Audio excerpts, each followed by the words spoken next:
At the end of your life, what will be your legacy? What will you leave behind for future generations? For the world, join the World Messenger, Izabela Lundberg, each week as she brings you a new distinguished guest from the business, sports, or entertainment world to share their success, their struggles, and their lessons. They will share their insights into current hot topics that affect everyone. Izabela facilitates an intimate, vulnerable environment to find the true value of humanity and real leadership. Are you ready for your legacy? The legacy that matters? Hello, my beautiful friends. It's Izabela Lundberg here for another epic episode of Legacy Leadersh Show. And I have a very awesome friend of mine and colleague that I cannot wait to introduce that is joining me from Mexico City, Héctor Iván Lira Hevia. He's obviously going to share a little bit more about a world in Mexico City and in Mexico at the moment, but he is a board director and also partner of public relation network. He is professor and definitely someone who is extremely well versed in digital world and PR and everything that is changing right now on a global scale. Ivan, how are you? Welcome. Hi, hello. Nice to talk to you. Nice everyone to be here with everyone, sharing our thoughts. And this conversation is quite exciting. Fantastic. You and I met again, people will get tired of it, but Clubhouse, we had opportunity to connect and have a great conversation. And you've been phenomenal participant on leadership roundtables. You're contributing such a great value. And I wanted to make sure that we have also opportunity to get you on the Legacy Leadersh Show for multiple reasons that you guys have to wait to learn more. So Ivan, or Ivan, depending which part of the world people are pronouncing your name. I will go with European version if that's all right with you. Yeah, it's okay. Don't worry about it. Don't worry about it. So do you mind sharing a little bit, how is the life in Mexico City right now with COVID lockdowns and 2021 second quarter, please? So I think it's kind of the same like the rest of the world. We're still having a lot of, it's not a strong lockdown, but there's a lot of measures here that the government and the companies are taking to try to control the spread of the virus. We're still working from home. Schools are still from home. We haven't seen any change on that. But we're starting to see some businesses to open up, restaurants, movie theaters that were hit really hard during the pandemic. Yes. And we're changing almost the same way as the rest of the world, I would say. It is interesting the magnitude of impact, right? That the current event, not only just the COVID, but social economic stuff and in different regions, as well as political and environmental. So we see snowballing effect. And as an expert in PR and obviously being on the board for the public relation network, do you mind sharing a little bit from PR perspective? What do you see where this is headed and how is this changing how we're consuming, absorbing information and this digital footprint that you're able to produce and create? Please. Yes, I mean, from a public relations perspective, the world changed too.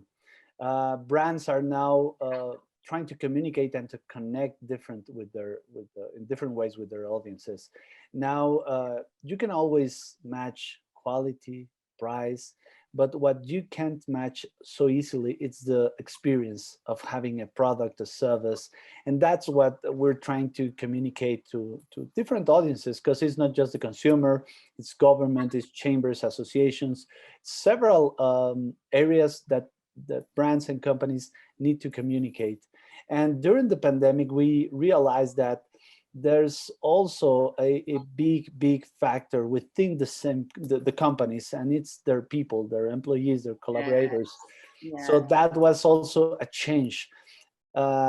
Perhaps human resources tended to take care of that public, that audience. But now, from a PR perspective, it's also important because at the end of the day, these people become brand ambassadors, become sharers and embodiers of the brand. So it's important to be aware of what they think, how they feel, and allow them to communicate in a proper way. I mean, help them to understand the brand values, how we want to position a brand, and let them go out there and share their experience, not spread the word. That is excellent point. And you mentioned a lot of regulations that comes from different industries, right? As well associations, as well government and whatnot. How can something be done? But on the end of the day, as any business, small or large, I love to emphasize an experience. What are we offering and how is that different? How is this going to be solving the pain point that they're experiencing today? So any trends that you can share that you discover, because I'm curious, obviously Mexico, it's very close to US, and how is that certain trends in that you see in Mexico, so what we see here in Northern Hemisphere, how they're impacting, and of course across the world. Yes, we've seen the acceleration of a lot of technologies. I mean, e-commerce had a boom, and I think it was worldwide, but at least here in Mexico, it sped up the way people bought online. Also, the adoption of new technologies in order to be faster, be safer in facilities where you are producing equipment, machinery, whatever. So I would say that the pandemic brought a lot of opportunities for different sectors to bring in technology solutions to help out people to develop themselves. I mean, some companies use this spare time, I don't know how to call it. This whole 2020 was a different year to train their people, to help them develop new skills, and to shift towards a different way to do business. So I think that now we're more digital.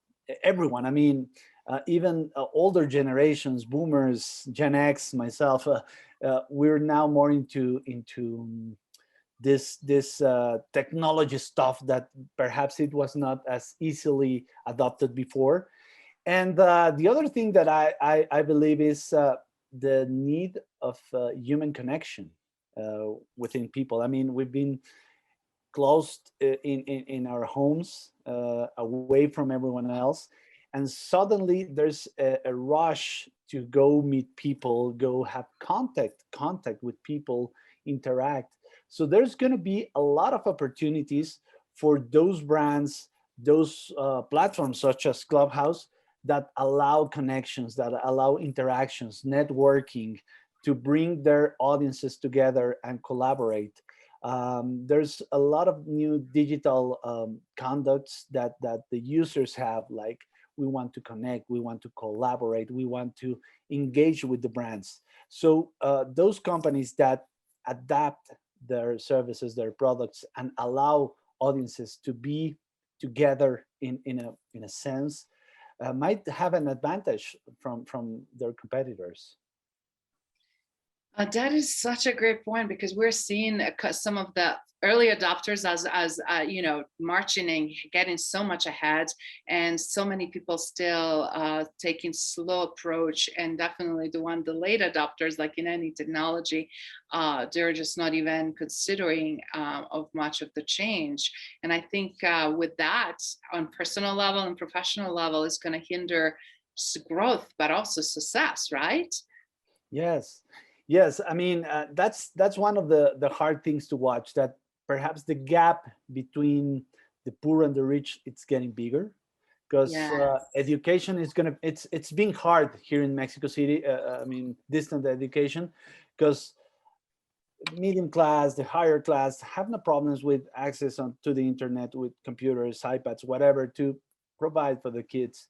But the low income households have had a real tough time, a tough year, because it's not easy to have internet access here in Mexico City, or Mexico as a country actually, or have the technology there to help them. So you see kids having their classes on cell phones with low internet bandwidth. So that's one of the shames of this pandemic, because it really widened the gap between the rich and the poor. Oh my goodness. I'm so glad you're addressing that, because we're seeing that, believe it or not, even in the United States, everybody think one of the wealthiest, the richest, the most successful country, but the issues and magnitude of problems that we're experiencing, it is just so huge, and it's heart-wrenching and heartbreaking, because we have a similar situation. I was just talking to someone who is in New York City, and in different parts of New York, we have a Brooklyn, Bronx, for example, neighborhoods where children cannot also have, you would think, access to internet, and as a result, they're using the networks and nonprofit channels that they're having, so they can do actually homework by watching TV and having different grades, teachers sharing with them and teaching them like that virtually on the TV, because they have access to TV, but they don't have access to internet. So I'm seeing a lot of community coming together and being very creative. But as you mentioned, not everybody has that opportunity when, in your country. And as a result, we're seeing kids not progressing as fast. And as an educator, that's really, really hard. For them, it's already hard being locked down, right? I mean, you said 2 children yourself. So I can imagine how your children feel like when they cannot do normal things, right? Let alone adults that used to be able to do magnitude of social stuff and be very successful at it, that they feel like they don't have no much of opportunity and choice right now. Yes, it's hard for everyone. I mean, we as adults understand a lot of things, way more things that the little ones, right? They Yes. don't understand why we can go out, why we can hug our grandparents or whatever. So I think it's gonna take a toll in every one of us, and it's gonna take some time to. I don't want to say go back because it's hard. We're not going back anywhere. It's different. Yes. We're shifting. So to Yeah. get to this new place, whatever it is, whatever it takes, it's going to take some time too and some work to go back and try to reconstruct yourself and try to be at least somewhat similar to what you used to be in terms of happiness and some stuff that is not easily measured because now you look back and see, oh, we were really happy, we had this and that, and now we will need to find some substitute to going out to the park without a mask or going for an ice cream. I mean, the smallest of things have changed. Yes, and I'm seeing also a lot of professionals that are struggling because they don't feel like they're doing or what they could do, or they're limited what they're doing. And you spot on, adults know more, but at the same time, it's a lot of pressure to provide for family. It's a lot of pressure to support others, and I'm seeing also huge burnout. And I see from the leadership standpoint that a lot of people are just on the end of their ropes because it's like, hey, Izabela, I can't take a time out. Family's waiting, kids are waiting, family members are waiting, friends and colleagues are expecting certain things. And I feel like the cycle is just getting broader and more things to do, right? Yet the toll of that recycle and it's just taking on people because it's like, it's very hard to find a time out, isn't it? So how do you balance that and find a time out, and also on top of it do self-care so you can be able to contribute in the best possible light? Yes, I mean, from a company perspective, we need to take care of our employees because it's been a hard year.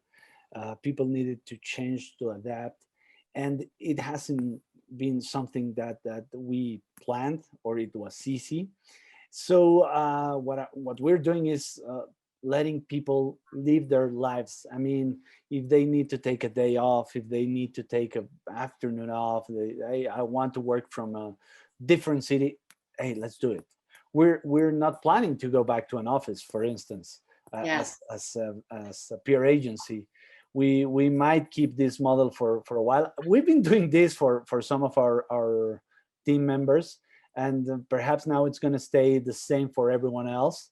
And I've seen these kind of changes in some companies. There's people that wants to go back, but not full time. keep 1-2 days doing work from home, whatever that is, if it's a park, if it's a coffee shop, whatever. But that's going to be also one of the biggest changes, how we work, because I don't see it going back the same way, 8 to 5, 1 hour break. It doesn't make any sense. We went so many ways and fight so many battles during this year to go back to that it's not productive. I mean, now we're measuring by results, not by time spent working, time spent on a client. If you get the results, it's okay. You did it in 15 minutes, fantastic. You have the whole day for you. It took you I don't know how many hours, fantastic. It doesn't matter. You got the results done. And I think a lot of companies are thinking that way, trying to provide this as an added value for their employees, their collaborators. And it may change a little bit the way work is perceived from now on. And that's an excellent point, because different people have a different skills, and just because they practice and invested so much in themselves, if it takes them something to accomplish sooner, then they have rest of their day for themselves, or whatever might be the case. But I also see interesting trends, even with the virtual work right now that we're seeing, where people are not as connected, right? And as we know, connection is that we all crave. Like right now, we see each other, we're on the Zoom, we're on the video, and we don't wear the mask. Majority of people we see, it's passing down the street, wearing the mask, having sunglasses. You can't even have an eye contact, right? But how important it is also to have this opportunity to connect, to really hear each other, to see each other, even if it means virtually, but also to be part of that driver's seat, right? Where we're headed, why we're doing what we're doing, and what outcomes we're expecting. So in terms of, go ahead, please. Sorry. I just wanted to take on that idea, and going back to what we were talking about, trends. People want to have a sense of community, of belonging, and it's kind of hard to do that with this kind of communication, because I don't know, it's Zoom burnout everywhere. Everyone is, another Zoom meeting, another Google Meet, another. It's not working that way. So companies need to find a way to promote community within them, their employees. So it might help them to strengthen the relationship within the organization, but also to promote innovation, promote new ideas, new solutions. I think that's one of the things that might be at risk with this new way of work, that without the collaboration, without the interactions, the nearby chit chat, you might lose some big ideas, some big opportunities, because in some it's not happening. Yes, and that's why we're seeing some of the things. I mean, we can throw statistics here, right? But what really was astonishing to see, there were 4 or 5 different groups that did a great detail of updates on current state in organizations, and from Harvard Business Review, to top Gallup and a bunch of others, and almost every single one came to very, very close percentile of the outcomes, where we still see now in 2021, year later, that so many organizations still not handling or knowing how to do effectively virtual performance, virtual work environment, as well as that so many leaders don't feel equipped actually to lead in virtual environments. And that is astonishing to me. I understand their plates are full, but I also understand that we're being over a year into that system. It's like, it's not anymore just technology usage, right? But it is showing up and figuring out a way how you communicate and connect, and how you bring the value to your team, and how do you actually lead the way. And a lot of them are still a loss. They don't feel fully prepared. And actually percentage was so low that I was surprised, less than like 25% actually. But then on the other hand, we're seeing interesting other trends, why we're feeling still underperforming. And I don't know how much it is going on in Mexico, but here we have a high disconnect and such a high underperformance. And also we have a lot of disengagement and obviously burnout. One of the major issues we're seeing here is truly mental health problems that are caused by severe burnout, fatigue, and just the lack of motivation and desire, because people are just in constant cycle of never-ending spiral, I guess. So with that in mind, obviously not looking at everything from negative perspective, but it's good to understand what is happening in the world, what is happening with our clients, right? How do we serve them, and what can we change? And specifically PR right now, anything wrong, anything that is hot topic, that is something that is going on, everybody will jump on. But then in reality, it's like, why we're so preoccupied with the negative news and all these negative aspects. So do you mind sharing a little bit from your perspective? Obviously, you're a professor, you're teaching this, you're breeding that on personal, professional level. What do you see? How is also PR changing? What type of public relations and information gets disseminated, and everything else related to that? Yes, it's quite interesting because, as you say, we're living Groundhog Day, that movie every single day, like it starts all over again, and you're living the same day over and over and over again. And our industry needed to change because we depended a lot. I mean, it's public relations. You literally work with people, and we needed to shift towards a more digital approach to change the way that we communicate with our audiences, whomever they are. I mean, it's not just media outlets. We work a lot of different audiences, strategic audiences for our clients. And at the beginning, the digital solution was something that we were implementing, I would say, a couple of years ago, and it was something different, innovative. We can do Google Meets and Zooms, and we can use these tools like Menti or whatever to present our information. But suddenly that became like the regulation, a commodity to have a Zoom meeting. And we needed to change that. And we started to provide what we were missing, like the community, the contact. Let's do a breakfast. So we sent out breakfast kits to each one of the people attending our meetings. So everyone was having the same breakfast, the same experience, at least at distance, and trying to implement some virtual reality, augmented reality, so you feel that you're in the same room with other people and turn around and see, oh my God, there's this guy, that guy, I work with that guy, I don't know. So it's trying to bring technology to help you. And at the beginning, people was hesitant to adopt these measures because it's expensive, it hasn't been proved. Again, it's technology, and not everyone is as easy to adapt or to understand technology. But we learned from this, if we learned something from this pandemic, is that you need to adapt, you need to learn, you need to adopt these new technologies and start doing things. So I would say that technology has helped us to shift and to implement more effectively. And the second thing is that, and it's something that we've been doing for quite a while, but now it's more clear for our clients, is that we used to do like send out a press release to everyone. And I would say 3 to 4 years ago, we started to shift towards, hey, let's focus on quality, not quantity. And we started working closely with certain audiences, certain media outlets, certain government officials, and not just with everyone. And that has helped a lot because you work one relationship, provide unique content, unique information, unique value. And that helps not only your client, but it strengthens this audience and position themselves as providers of resourceful information, resourceful assets. And that's what I've seen as a change, the introduction of technology and quality over quantity.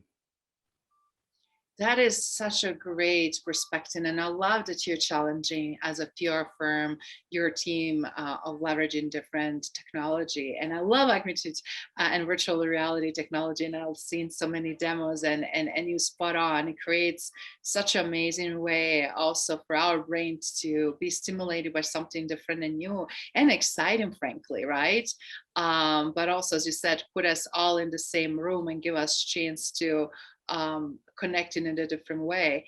But I'm also seeing, and I'm glad you pointed out that it's not just the PR focus on something that is happening dramatically in the world and adding more to those events and give them more accolades, but it also looking for different ways to stimulate the client and what they're doing and some new innovative ways that they're disrupting the industry, right? Because we're seeing a lot of disruptors. So I'm curious what disruptions you're seeing of right now that are super exciting and makes you not only hopeful, but you cannot wait to see what's going to happen in years to come. Well, there's a lot of new technologies coming. I mean, from one of the things that I'm eager to see is space exploration. I think it's growing a lot. I've seen companies already being created to mine asteroids, to populate planets, and it's like we don't feel like we're close enough, but brands are still are start trying to sell out that. I mean, you have this logistics brand that it's going to be the first one to send out a shipment to the moon, and you start to see that it doesn't seem close to everyone, but I think it's really, really important. Every single technology that was used during the space programs is now a technology in our everyday life, and that's where we do like big leaps of technology. If you think about it, it was early 20th century when we learned how to fly, and within 100 years we had commercial flights, we went to the moon, we have a space station. So it's an exponential growth, and I think that's an industry that's going to be huge in the coming years. The other one that it's quite relevant for me and for everyone, I think, it's climate change. That Yeah. that topic, it's quite hot, quite relevant, and I see a lot of industries, a lot of people starting to take that on a serious note, not just like the greenwash, like, ah, yeah, we planted 1,000 trees and then we forgot about them and we don't know if they're growing, what's happened to them. And now it's more an implementation, a more strategical implementation within the companies, part of their business, the way Yes. they do business. So those two things combined are the ones that excite me a lot, because our future is in there. I mean, we need to take care of this planet. We need to, as individuals, as companies, as governments, we need to take care of the planet, and we need to explore other planets for the future of humanity, right?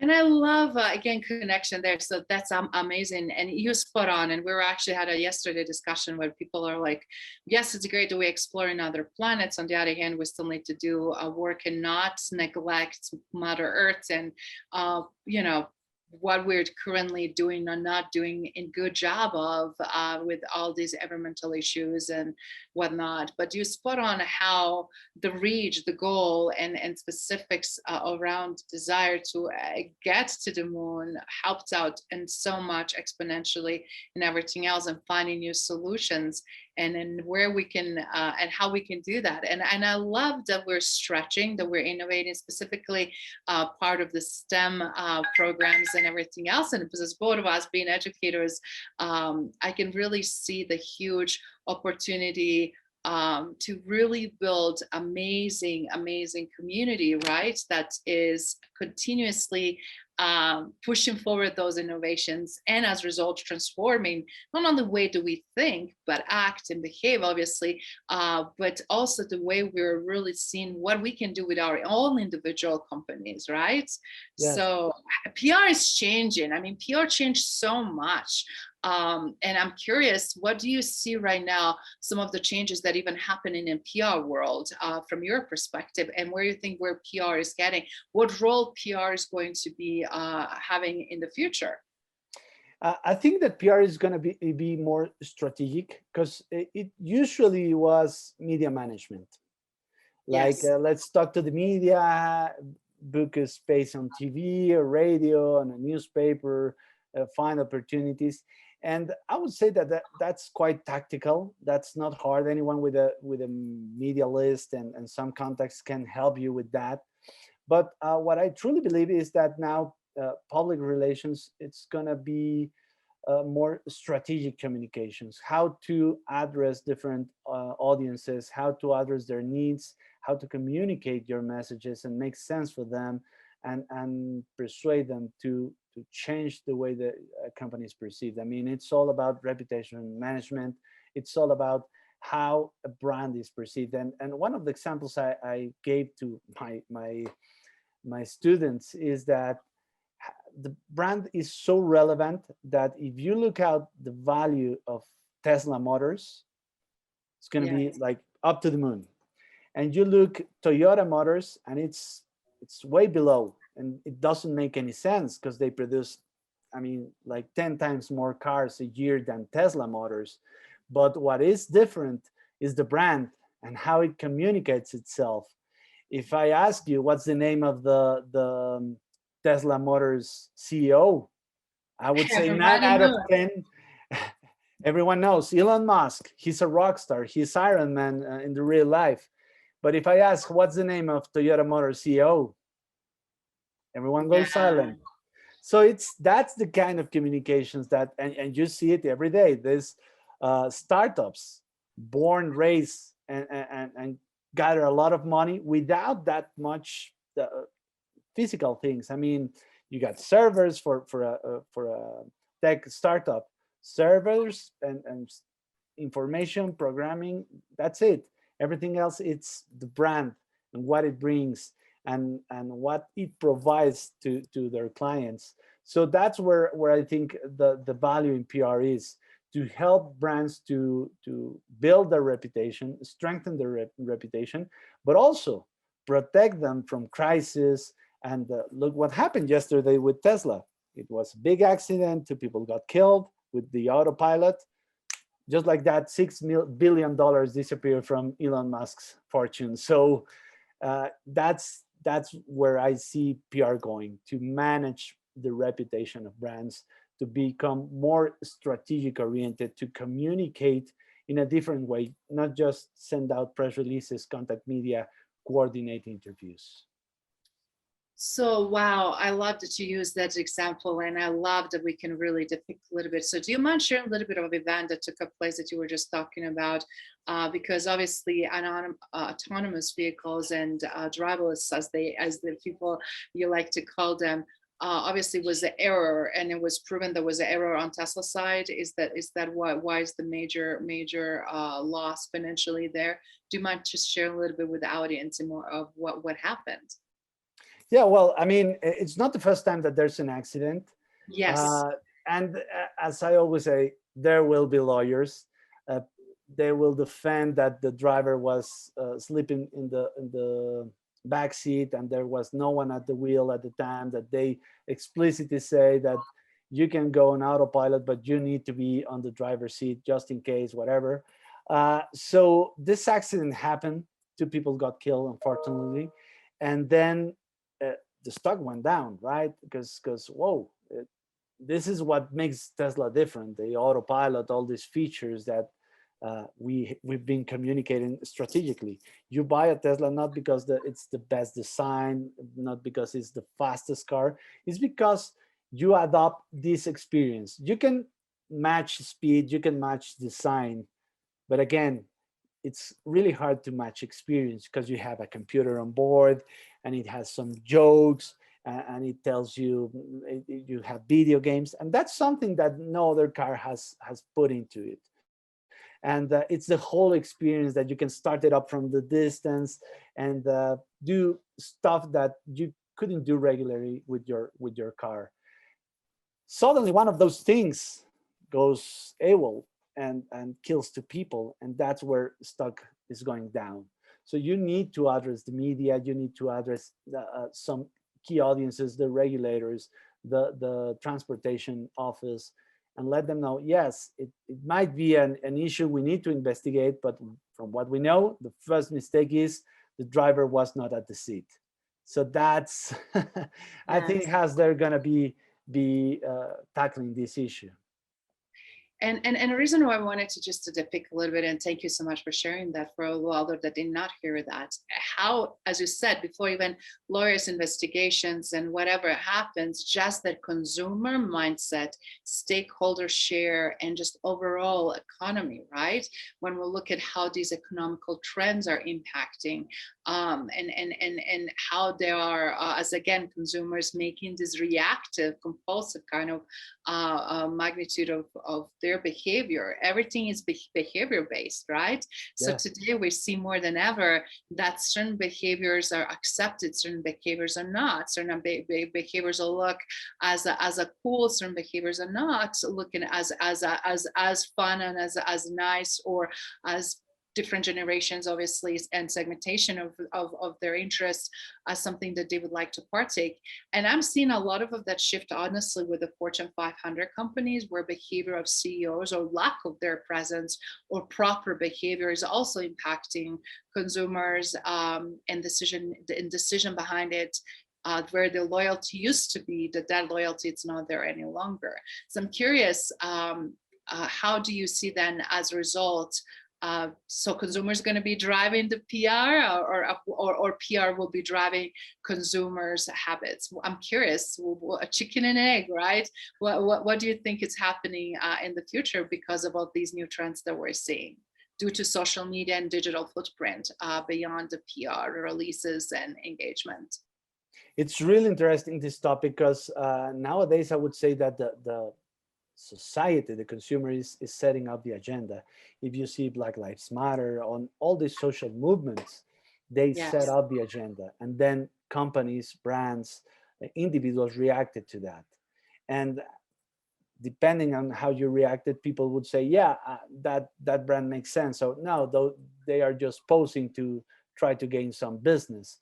And I believe that there's going to be a middle point where companies and brands will put out there some messages and try to set up the agenda. But at the end of the day, it will be this middle point where the audience and all this, I mean, if you think back in the day, we didn't have a way to communicate our ideas, to express this content with the brand, with the company, with the service. Now you just go to Twitter and put it there, right? Like, hey, I hate this brand because they ruined my vacation because of this, and that. And that has an impact, because if it takes on and people start adding up, hey, yes, I know that I had a bad experience too, and I experienced this and that, then you have to react. So you have to find that sweet spot where you put on some things out there, some messages. See what Burger King does. I mean, they sometimes they hit it right on, sometimes they miss it. But last year they sent out the message from Burger King in the UK, asking people to buy from McDonald's. Hey, this is a hard time. Everyone needs your help. Try to buy not only from Burger King, from McDonald's, from Wendy's, from whatever. And that was amazing. I mean, everyone took it great. Fantastic that you at Burger King think that way. So that's one hit. Then they have a lot of misses where they toe the line, that this really, really narrow gray line, and miss it. But it's a way to find that sweet spot where you set up the agenda and where you can react to what's happening out there. Wow, that is so good to see, because it's a cause and effect, right? And for a lot of the listeners and people that are also watching this show, it's just a great thought-provoking concept, because right now we're not going, as you mentioned earlier, back and condition of our previous work. Things already so much change that is impossible to, and that old way will not serve us any longer. Will just make us extinct in many ways, and specifically from PR perspective, but also the lifestyle and the way we live, the way we consume information, the way we also make our choices and decisions. And driving factor, it's going to be quite a bit different. So do you mind sharing a little bit about also some of the how this changing, also what are you teaching as a professor, obviously at university, because I'm sure that forces also to change curricula and change different topics, but I'm sure it comes up with the new subjects and even completely new courses. So I'm curious, is that catching up also with the trends and changes and demands of the specific industries, as well as new professions or professions that have to change? Like we used to have journalism, for example. Journalism dramatically changed and almost became obsolete in a way we used to know. And journalist schools canceled their curriculum because they finally realized we can produce hundreds and thousands of more old school journalism types of degrees and graduates, but they are not going to be successful because journalism is not anymore done that way, and it's completely changed. So I'm curious, is this similar in your space in terms of PR, the way you teach and how you teach? Yeah, well, education needs to change. I mean, if you think about it, the things that you teach today might be obsolete 4 years from now. So for that student, won't make any sense to learn those tools in school. Yes. And colleges are changing the way they teach, doing like more tailor-made courses towards new technologies, new trends, and there will be jobs that we haven't seen yet, and we're preparing kids to develop those jobs, to develop those tools.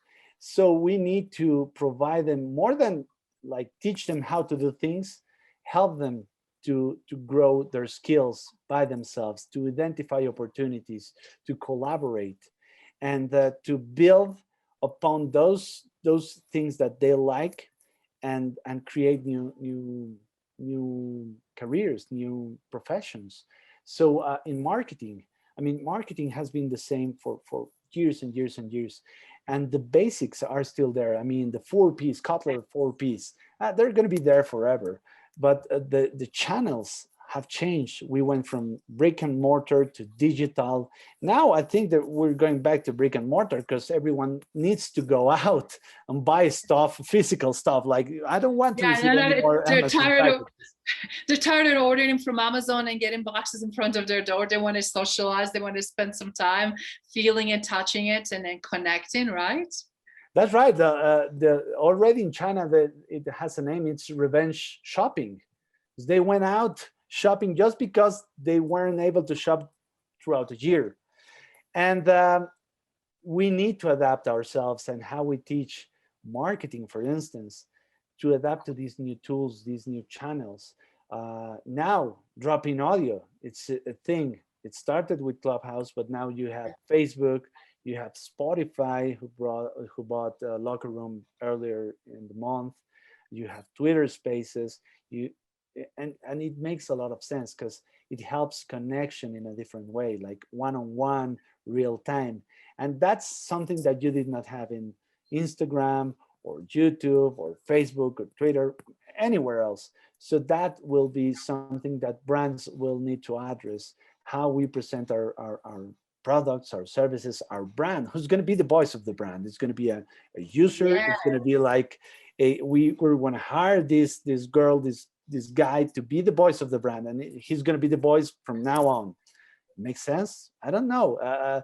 We'll need to adapt that offering, how we communicate, what's the voice in terms of we speak properly, we speak more juvenile, and there's new challenges.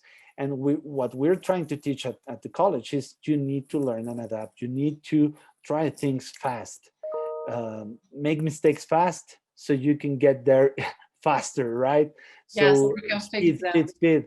And when you think about it, it's all a Scrum. It's all these new trends that Google set up a lot of time ago, that these Silicon Valley companies have been doing for a long time.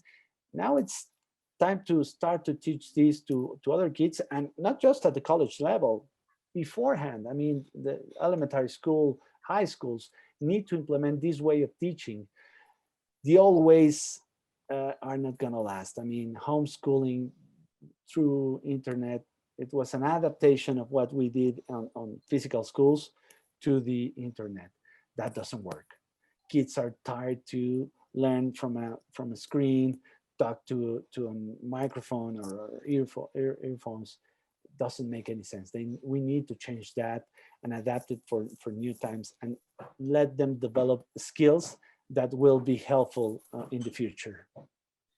And those are excellent points, and I'm super excited you touched on them, because a lot of things we learn what we like, what we don't, and even as you mentioned, who is going to represent certain brand? Is the CEO? Is it someone we hire, or is an actor whose voice we're going to be using? Everything is changing so much dramatically that we have to again pay attention where consumers are going, what they like, what they dislike. And one of the things that made me think of when you were talking about that is also the clubhouse, that the artists that used to be on the face of the clubhouse, and now we have a hand. And it's like, why did they change that? But it's so interesting. It's like how even brand is such a short period of time involved, but also for children, specifically younger children. It's a playtime, and we are not robotic society, and they proving over and over again that fear of technology and development, right, should not be precedented, but just as a complement for what we're trying to do, because ultimately we still want that human touch and human interaction more than ever. So in closing, if you don't mind, Ivan, to share some actionable things for companies, specifically smaller and to medium companies that can really be very nimble and agile, what would you recommend for them to think about it or take some specific actions or steps? Because we see so much information, right? We're overwhelmed, but yet what can we take action now that's going to set us up for that massive success?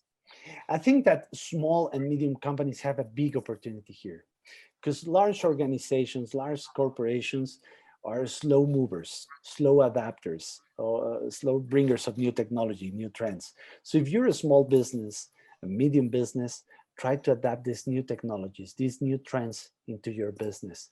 What is people, and think about this as Clayton Christensen presented the job to be done. What's the thing that people hire me to do? It's not just about milkshake and the flavor. It's because it entertains me throughout my commute, and it makes me feel satisfied for longer than a banana or a donut. So that's the job to be done. Try to identify that and communicate it. Adopt new technologies, create new channels, interact with your audiences. If you understand your audience, what they need, why they hire you, if it's either a product or service, whatever you do, try to communicate those things to them through these channels, because people is out there and they're listening and they're using social media, and there's a lot of new easier ways to connect with them. So become a trusted source of information, become someone they will go to get information, to get tips, advices, whatever, becomes a relevant part of their daily lives. And you can do that by posting regularly, by creating a blog. And those are things that are not expensive. They are time consuming, of course, but if you put time into that, you will see the rewards. I mean, the return of investment is going to be there. And for smaller companies, it's easy to try, fail, and then hit it right away. And it's not going to be long before you have success and you see those in your business, reflected in your business.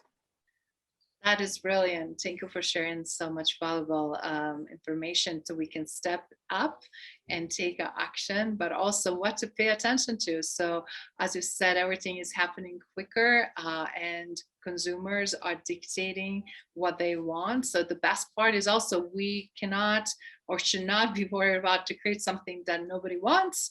It's very easy to follow the pack and then really see what that is that they want, that they crave, that they ask for, and then how we can go deliver, right? So okay. It minimize the error, minimize the guessing aspects of it, I guess, in a way, doesn't it? Yes, and it's a big world. So there's going to be an audience for your product. There's going to be someone that will need your service. The thing is, you need to go out there and find it. and by trying and using all these tools that we have nowadays, it's easier for brands and smaller businesses to spread the word about what they do, to identify these new audiences, identify these potential new clients, and bring them to your business. So it's just a matter of trying, and don't. I mean, you're gonna fail. That's a fact. I mean, no one hits it right the first time, but don't surrender. Try again and again and again, and you'll get there. Believe me. I love that. That is such a fantastic close. And Ivan, thank you so much for taking your time to join us in the Legacy Leadersh Show, sharing some amazing stuff. And before I let you run, I mean, you've been traveling also around the world and did so many amazing things on personal as well professional level. And I just want to ask you, what is in your bucket list still to do? And what would you like your legacy to be? What would you like to be remembered by? I mean, you're already a phenomenal father, you're already husband, you're already son, you're already a great community leader and supporter, but what is in there that really will make you super happy knowing that you accomplished that? I would like to help new generations, and that's why I'm in teaching, because I truly believe that in the next generations are going to be key for the future of the planet. I mean, everyone. We will depend on them. So I want to be remembered by what I provide them, with the tools I provide them, with the education. And I don't know if it's education itself, but experiences. Help them to learn from what I've done and what they can do, to believe in themselves. And that's the thing that I want to be remembered by, my legacy, to be someone that help people to reach their potential, to develop new things, create new technologies, new things that will help the world and will help people, and help everyone to become a better place, better person, to improve, I would say. That is brilliant. And I love what you just highlighted. So, such a great legacy to have and a great goal. And I'm sure that you're going to go accomplish that. As I'm already seeing the trajectory and what you've been doing so far. So keep up with the fantastic work. And thank you so much again joining us and being part of the Legacy Leadersh Show. For everyone listening, please take a time not only to comment, but also to rate this podcast. And we look forward to hearing your comments and feedback. Have a great one and stay safe. Thank you for listening to Legacy Leadersh Show. If you enjoyed the content and had a positive experience, then please leave us a positive rating. In addition, leave us a positive review whenever you are listening on whatever platform there might be. Make sure your friends and family also know about the benefit and value that we provide and what we have to offer. Cheers.